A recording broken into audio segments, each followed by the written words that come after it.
नमस्कार, 10 news network देख रहे हैं आप। मेरा नाम है रंजन अभिषेक। अगर जीवन में कुछ कर गुजरने की और कुछ पाने की सच्ची निष्ठा हो, दृढ़ संकल्प हो, तो कोई भी मुकाम और लक्ष्य कठिन नहीं होता। और इन वाक्य को चरितार्थ किया है अंकित ने।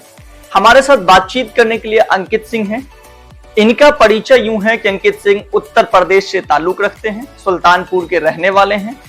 इन्होंने अपनी पढ़ाई जो है वो प्रतिष्ठित गलगोटिया यूनिवर्सिटी से की है, बीटेक किया है इन्होंने मैकेनिकल ब्रांच में। और उसके बाद ये भारतीय सिविल सेवा परीक्षा, जो इंजीनियरिंग सर्विस की परीक्षा है यूपीएससी के तहत, उस परीक्षा की तैयारी करने लगे। साल दर साल लगभग 6 वर्ष गुजर गए। अंकित को कामयाबी हाथ नहीं लगी, लेकिन इन्होंने निरंतरता और वो संघर्ष पथ जिसको इन्होंने चुना था बनाए रखा। और उसी का परिणाम है कि साल 2024 में, यानी कि जब 2023 परीक्षा का परिणाम आया, तो अंकित भारत में 5वें पायदान पर खड़े थे। इन्होंने AIR यानी ऑल इंडिया रैंक 5th हासिल किया। हमारे साथ बातचीत करने के लिए अंकित हैं। बातचीत करते हैं, इनके संघर्षों को जानेंगे और इनके पूरे सफर को जानेंगे। अंकित, बहुत स्वागत है 10 न्यूज में आपका।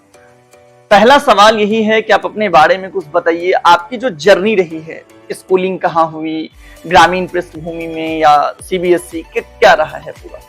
सबसे पहले धन्यवाद आपका। मैं अंकित सिंह। सबसे पहले भगवान को धन्यवाद देना चाहूँगा अपने सिलेक्शन के लिए। फिर माता पिता जी को अपने धन्यवाद, उन्होंने लगातार हमारा सपोर्ट करा। और परिवारजन के, दोस्तों, सबका बहुत बहुत सहयोग था मेरी परीक्षा के दौरान।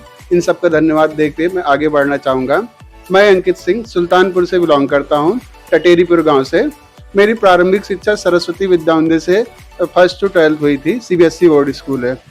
उसके बाद मैंने गलगोटिया यूनिवर्सिटी से 2011 से 2015 तक बीटेक किया। फिर मैंने तैयारी करने की शुरुआत 2015 में किया, लेकिन तब मेरा अटेम्प्ट था नहीं, तो मैंने 2017 में UPSC इंजीनियरिंग सर्विसेज का अटेम्प्ट ट्राई करना शुरू किया। तो मैं लगातार पिछली 7 साल से तैयारी में लगा रहा। उस दौरान मैंने 6 अटेम्प्ट्स दिए। 6 अटेम्प्ट्स मैंने 5 मेंस दिए और 3 इंटरव्यू दिए। एट लास्ट मेरा सिलेक्शन 2023 में ऑल इंडिया रैंक 5वें हुआ। मैंने अपनी लगातार असफलताओं से सीख लेते हुए आगे बढ़ा और सिलेक्शन लिया। इस दौरान मैं 2019 में, 2021 में इंटरव्यू भी दिया था। इसके अलावा सारे में मेंस में हुआ था। 2020 में मेरा सेटबैक था कि मेरा प्रीलिम्स में नहीं निकल पाया था।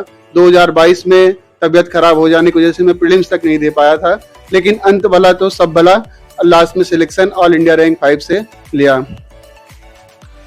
अंकित, जब उस सफर की बात करते हैं जो मैं आपसे पूछ रहा था, जो नए लड़के लड़कियां हैं, जो अभ्यर्थी हैं, जो अब तैयारी में लग रहे हैं, या यूं कहें कि जो संघर्षरत हैं उस पथ पर, क्या टिप्स देना चाहेंगे आप? और खास करके UPSC जैसी कठिन परीक्षाओं में, जो एक हम अमूमन सुनते रहे हैं कि पढ़ाई के घंटों का बहुत महत्व होता है। कितने घंटे की पढ़ाई करते हैं? 10 घंटे, 12 घंटे, कितना महत्व है उन घंटों का? बहुत दबाव होता है, क्या है?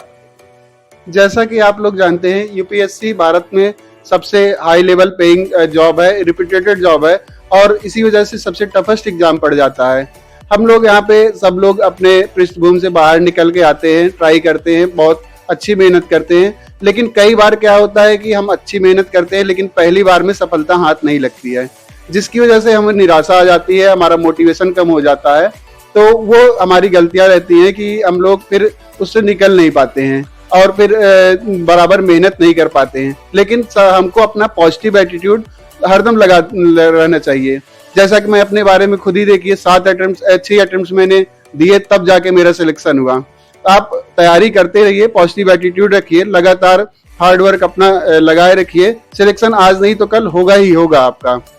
और जितने निगेटिव लोग हैं उनसे थोड़ा सा दूरी बनाए रखिए। थोड़ा सा आप मेडिटेशन वगैरह कर सकते हैं और प्रेयर वगैरह पे भी ध्यान दे सकते हैं। डाइट कंट्रोल भी आप रख सकते हैं। हाँ, जहां तक STD की बात है, आपकी पढ़ाई लिखाई की, तो आप घंटे के हिसाब से मत पढ़िए कि मुझे 6 घंटे पढ़ने, 8 घंटे पढ़ने हैं। आप एक टारगेट सेट करिए कि मुझे इतना खत्म करना है। मंथली आप टारगेट करिए, डेली का एक टारगेट सेट करिए, वीक का एक टारगेट सेट करिए, उसी हिसाब से काम करिए। हाँ, जो आप टारगेट सेट कर रहे हैं, एक देख लीजिए आप सिलेबस के अकॉर्डिंग टारगेट आपका सेट हो रहा है कि नहीं, और उस टारगेट को समय रहते पूरा करिए। ये नहीं कि आज का काम कल पे टालिए, फिर आप देखेंगे कि एक पूरा बोझ इकट्ठा हो जाएगा, तो फिर आप उस तैयारी में निगेटिव दिमाग में बहुत आने लगेगा कि आज मैंने ये नहीं किया, फिर मैं ऐसा नहीं कर पा रहा हूँ, तो फिर आपका सिलेक्शन नहीं हो पाएगा।